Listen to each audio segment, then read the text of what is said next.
Hello, and welcome to the second edition of CCC Student News. I'm Cameron. And I'm Hamish. Today, Peter Pan the Musical will reflect the school's successful production. Also, classes have used Nerf guns to learn about the Great War. But first, it has been a couple months since the college's very own Peter Pan the Musical's final show, directed by Miss Kim MacArthur. This show was a must-see. Now that everything has calmed down, we were able to get a meeting with Holly Fennell, Jaden Nolan, and Student News' very own Hamish Phillips. Here with me now is Holly. What was it like running between Peter Pan and the band?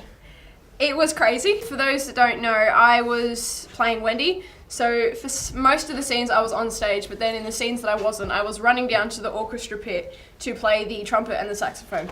But yeah, it was good fun. I'm happy that I was able to do everything and that I could be involved in all areas. So yeah. Would you recommend doing both, or would you? Definitely. So, Jaden, did you take any inspirations of making your hook? Because Captain Hook is a pirate, I looked at all the different films such as Pirates of the Caribbean. So Johnny Depp has been a really huge inspiration in my character, especially the way I walked around the stage. I like looking at the backstory behind the character. So in this case, Captain James Hook, how he's got a terrifying fear of the crocodile, and I wanted to try and make it almost as comically girly as possible in a way, especially when he would like shriek and hear the ticking of the clock. I looked at the movie Hook. That Captain Hook was a huge inspiration, how he's all upper class and gentlemanly.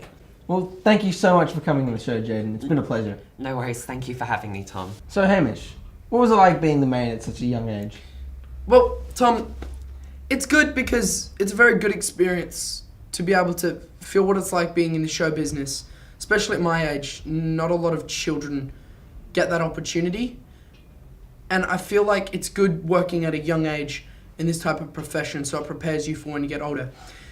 And it made me feel very special to be able to do it when there are so many other Year 12s and Year 10s and Year 11s that would be much better at the role than me, which is an excellent feeling.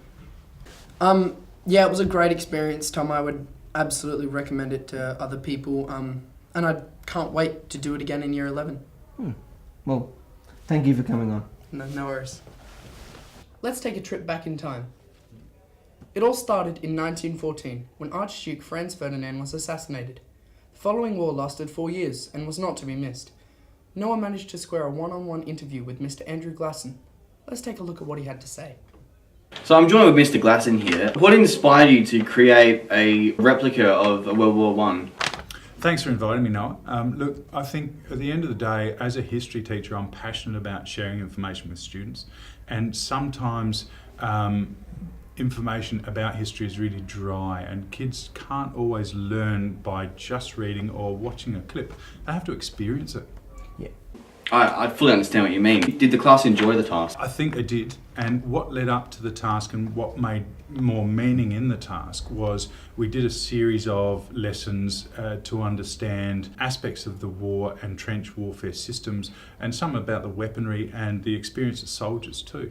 One of the lessons that we did was about the smell of death, in which I rotted a piece of pork for a couple of weeks in the sun, and then I brought it into the class and they all smelt the pork. And what that did is, because the sense of smell is a very powerful sense, they can then associate what some of the soldiers may have been smelling around them as the battle was continuing and their mates were dying around them.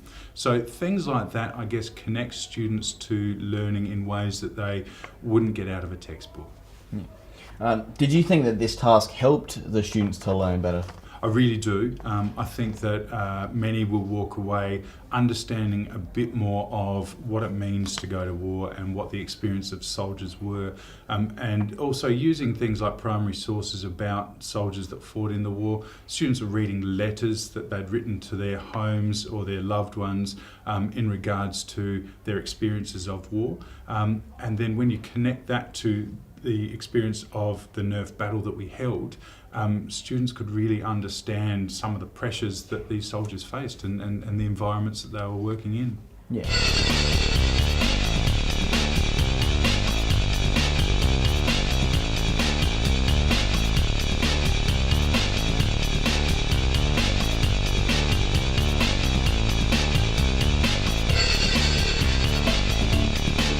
So we reenacted trench warfare in World War One. Well, we flipped up all the tables, like the trenches or the battlefields, and we brought in all our Nerf guns / toy guns.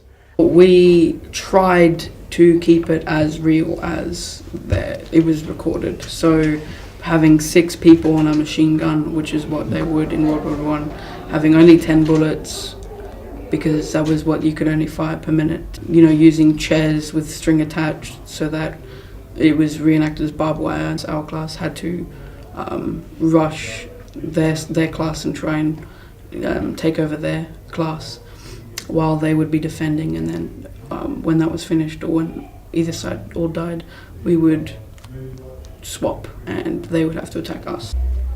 What did you learn from that experience? We learnt that most of the war was just a stalemate, and if you did come out of the trench, you would only make it 3 or 4 steps before being shot down by the enemy. It gave us a real insight about how the struggles of war would have been really horrible. How would you sum up your war experience? War never changes. Did you enjoy the task? I love it. I think every class is different, and my class gave me license to try something that might have failed. And I think when you've got students that are willing to help you learn as a teacher and be a better teacher, Give the benefit of the doubt. Exactly, and then you're willing to take a risk. And when you take risks in learning, I think it leads to greater engagement and greater relationships too, which leads to better outcomes for learning. And now, once again, we say goodbye. From CCC Student News, I'm Hamish. And I'm Cameron. Have a good one.